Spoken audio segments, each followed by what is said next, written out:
കഴിഞ്ഞ ദിവസം സോഷ്യൽ മീഡിയയിൽ കണ്ട ഒരു കുറിപ്പ് പ്രേക്ഷകരുമായി പങ്കുവെക്കുകയാണ്. ജ്ഞാനായ സമുദായത്തിലെ സെവേറിയോസ് തിരുമേനിയുടെ മുടക്കിനു പിന്നിൽ ശരിയായ കാരണക്കാർ ആരാണെന്ന തലക്കെട്ടിൽ തോമസ് ഏലിയാസ് പാറയിൽ പങ്കുവെച്ച കുറിപ്പാണ്. ആ കുറിപ്പിൽ ജ്ഞാനായ സമുദായത്തിലെ മോർ ഗ്രിഗോറിയോസ് മെത്രാച്ചനും മോർ ഇവാനിയോസ് മെത്രാച്ചനും സഹായപക്ഷവും കുറെ യാക്കോബായ മെത്രാപൊലീത്തമാരും പരിശുദ്ധ ബാവായും മാത്രമാണോ ഈ മുടക്കിന് കാരണക്കാരെന്നാണ് ചോദിക്കുന്നത്. തുബ്ദേനിൽ പരിശുദ്ധ ബാവായുടെ അനുമതി ഇല്ലാതെ ഒന്നും ചെയ്യാൻ പാടില്ലെന്നിരിക്കെ സമുദായ മെത്രാപൊലീത്തായെ അങ്ങനെ തിരുത്തിക്കൊടുക്കാതെ വികാരി ജനറാലിനെ കൊണ്ട് സർക്കുലർ ഇറക്കിച്ചു അപഹാസ്യനാക്കിയത് ആരാണ്? ഈ തെറ്റ് മനസ്സിലാക്കിച്ചതിനു ശേഷവും മെത്രാപൊലീത്തായെ കൊണ്ട് അതിന് ബാവായോട് നന്മയോടെ ക്ഷമാപണം നടത്തിക്കാഞ്ഞതും ആര്? പരിശുദ്ധ ബാവായുടെ തൻ്റെ ആത്മീയ പിതാവിനോട് ചെയ്തു പോയ ഒരു ഓവർ സൈറ്റിന് ക്ഷമ ചോദിക്കുന്നതിന് എന്താണ് തെറ്റ്? എന്തിന് അമാന്തിക്കണം? മെയ് 11 പാത്രിയാർക്കീസ് ബാവ ഉന്നയിച്ച ചില ആരോപണങ്ങളിൽ സെവേറിയോസ് തിരുമേനി നൽകിയ വിശദീകരണം ഒട്ടും തൃപ്തികരമല്ലെന്ന് പാത്രിയാർക്കീസ് ബാവ 2 കൽപ്പനകൾ വഴി സെവേറിയോസ് തിരുമേനിയെ അറിയിച്ചു.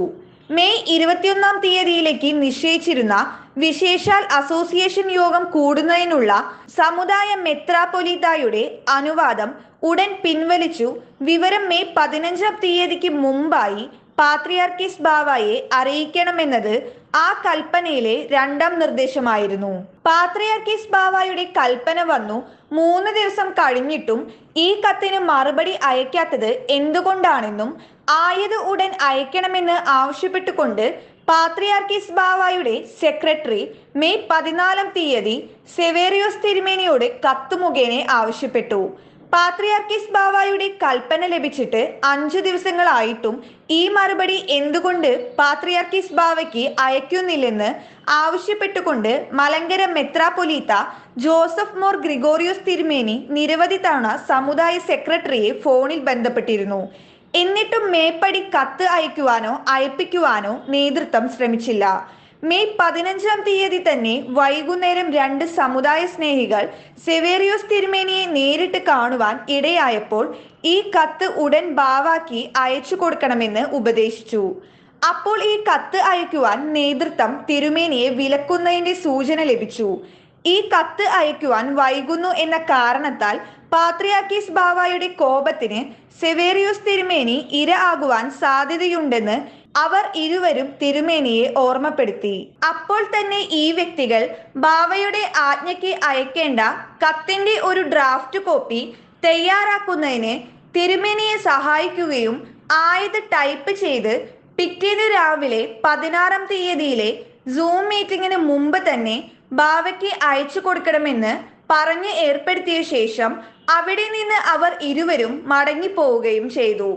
16 വൈകുന്നേരം വരെയും ഈ കത്ത് പാത്രിയാർക്കീസ് ബാവയ്ക്കോ മലങ്കര മെത്രാപൊലീത്തയ്ക്കോ അയച്ചിട്ടില്ല. ആയതിന്റെ കാരണം എന്തായിരുന്നുവെന്ന് ഇപ്പോഴും അജ്ഞാതമാണ്. 17 ഞാൻ നിർദ്ദേശിച്ച കാര്യങ്ങൾ അനുസരിച്ചില്ലെന്നും അനുസരണക്കേടിന് ശിക്ഷയായി താങ്കളെ പൗരോഹിത്യത്തിന് ചേർന്നതായ എല്ലാ കർമ്മങ്ങളിൽ നിന്നും മെത്രാപൊലീത്ത കർത്തവ്യങ്ങളിൽ താൽക്കാലികമായി നീക്കിയിരുന്നു എന്നും മറ്റും പറഞ്ഞുകൊണ്ടുള്ള പാത്രിയാർക്കീസ് ബാവയുടെ മുടക്ക് കൽപ്പനയും അങ്ങനെ പുറപ്പെടുവിച്ചു. ജ്ഞാനായ സമുദായ മെത്രാപൊലീത്ത അഥവാ ജ്ഞാനായക്കാരുടെ അപ്പൻ സ്ഥാനം ഒരു സിൽവാനോസ് മെത്രാച്ചൻ തൻ്റെ ലിറ്റിൽ കിങ്ഡം നടപ്പാക്കാൻ വേണ്ടിയുള്ള തൻ്റേത് മാത്രമായ ഒരു എ ടീം ബി ടീം കളിയുടെ ഇരയാണോ എന്ന് വിശ്വാസികൾ തന്നെ തീരുമാനിക്കുക. അങ്ങനെ ദി കിങ്ഡം കം എന്ന പ്രാർത്ഥന പോലും നിഷ്പ്രഭം ആക്കി കളയുന്നു. ഒരു അപ്പൻ സ്ഥാനം ഉണ്ടെങ്കിലേ അതിന് മേലോട്ട് പിതാമഹന്മാർ ഉണ്ടാകൂ. അപ്പോൾ മാത്രമേ ഒരു പൈതൃകം ഉള്ളൂ എന്ന് മറക്കേണ്ട. അതാണ് കുറച്ച് ആൾക്കാർ കൂടി നശിപ്പിക്കുന്നത്. ഇത് അനുവദിച്ചുകൂടാ. അതുകൊണ്ട് വ്യക്തിപൂജകൾ നിർത്തിവെച്ച് ദൈവിക സമുദായത്തിന്റെ സംരക്ഷണം മാത്രമായിരിക്കണം ലക്ഷ്യം. ഇതാണ് സെവേറിയോസ് തിരുമേനിയെ പാത്രിയാർക്കീസ് ബാവ മുടക്കാനുള്ള കാരണം. സമുദായത്തിന്റെ പിതാവാണ് പാത്രിയാർക്കീസ് ബാവ. പിതാവിനെ അനുസരിക്കേണ്ടത് ഓരോ സമുദായ വിശ്വാസികളുടെ മാത്രമല്ല, വൈദികരുടെയും മെത്രാമാരുടെയും വലിയ മെത്രാപൊലീത്തയുടെയും കടമയാണ്. അനുസരണമാണ് ബലിയേക്കാൾ ശ്രേഷ്ഠം.